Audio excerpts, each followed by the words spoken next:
as much as I would love to keep playing this incredible piece of literature, I'm actually here to give a masterclass on these etudes. And so it's an absolute thrill, my fellow Texans, to share this Piatti caprice.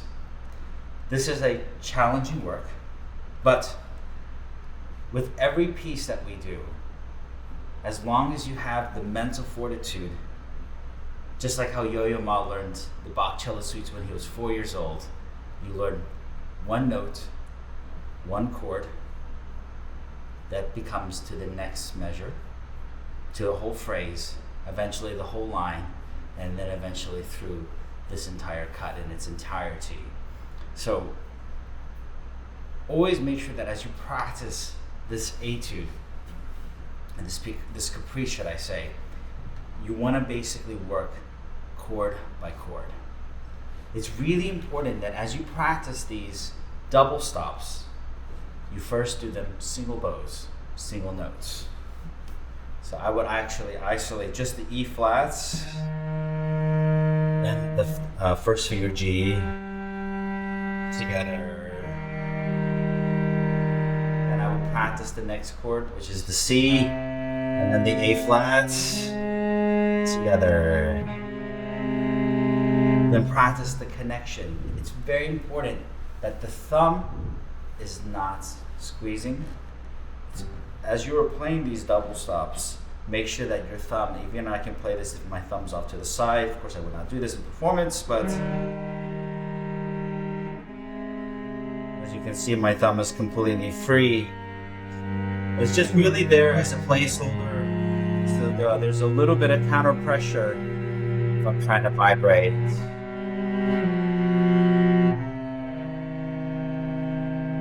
Arguably, the hardest part about this opening phrase is that chord, the last one, that's C and E flat. It's really important that anytime you do an extension, guys, that your thumb is behind the second finger, and that your 2, 3, and 4 are just semitones. And all the heavy lifting is, arguably our index finger is the strongest finger, and that does most of the heavy lifting. So even I'll practice this opening even without the right hand. And I'm just isolating the chords. You can even do pizzicato. Guitarist sounds pretty. And we have the crescendo arrive. 3, 2. And then this one I would just practicing that flexibility in the first finger.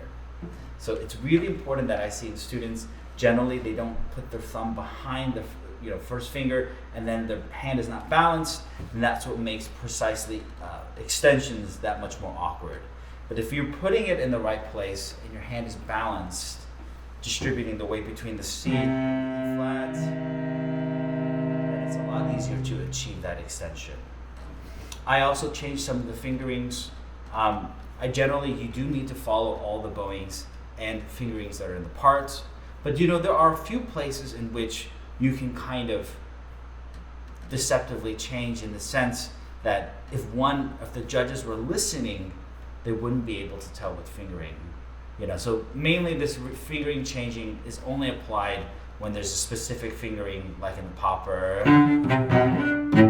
where you're changing the different positions. But here in the Piatti, so instead of, like, I've seen students who come in,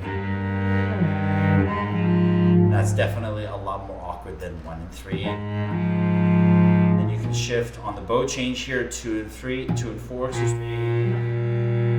Half step, tritone. Again, just practicing that maneuver. The C to the E flat. Again, you could do 2 and 1, which I've seen students do, but I don't encourage it, because then it's a much more natural to use 1 and 3. Same position, 2 and 0. Then we have a 1, 1, 2. You could do the 4 that's in the part, but this is what I mean, where I actually prefer to do a shift on the bow change and not actually within the slur. So I was just 1 and 0, 1, 3, 1, 4.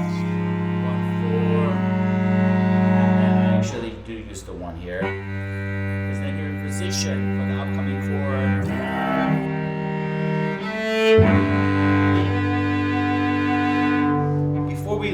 first line, I want to say one more thing, is that it's really important that you practice the right hand.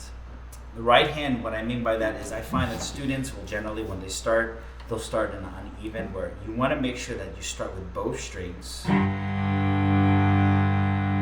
distributed in terms of the voicing, right? So, because I see sometimes students go, and they'll break it, and then they'll play together. But it's important that you make sure that as you start, the right hand is really nicely tight together.